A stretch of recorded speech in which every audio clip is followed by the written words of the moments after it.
I'm going to be going over some verses that I've compiled that give us some really good clues about the timing of the resurrection of the saints.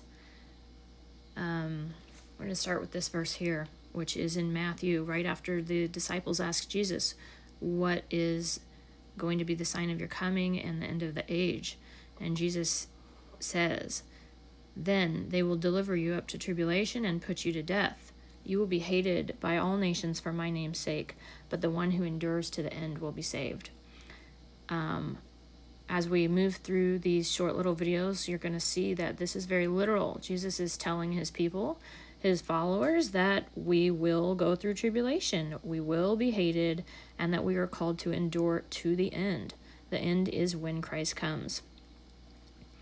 And each of these little facts is intended to show that Christ coming to gather his saints is not pre-tribulation, and it is not a secret.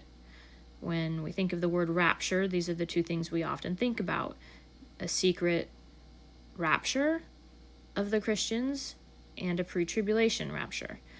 Neither of these things are true. The Bible doesn't support either of those, and that's what I've made this document for, which we're going to go over piece by piece.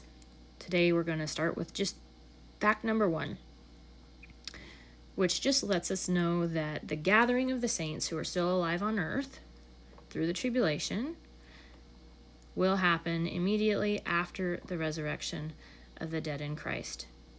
We're just going to call these two things the same thing. We're going to call them the resurrection. They both take place at Christ's second coming. All right, 1 Thessalonians 4:13-18. But we do not want you to be uninformed, brothers, about those who have fallen asleep.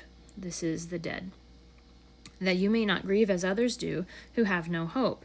For since we believe that Jesus died and rose again, even so, through Jesus, God will bring with him those who have fallen asleep.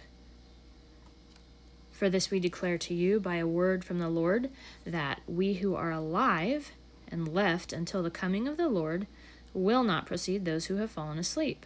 For the Lord himself will descend from heaven with a cry of command, with the voice of an archangel, and with the sound of the trumpet of God. And the dead in Christ will rise first. Then we who are alive, who are left, will be caught up together with them in the clouds to meet the Lord in the air. And so we will always be with the Lord. Therefore, encourage one another with these words. All right, so this is the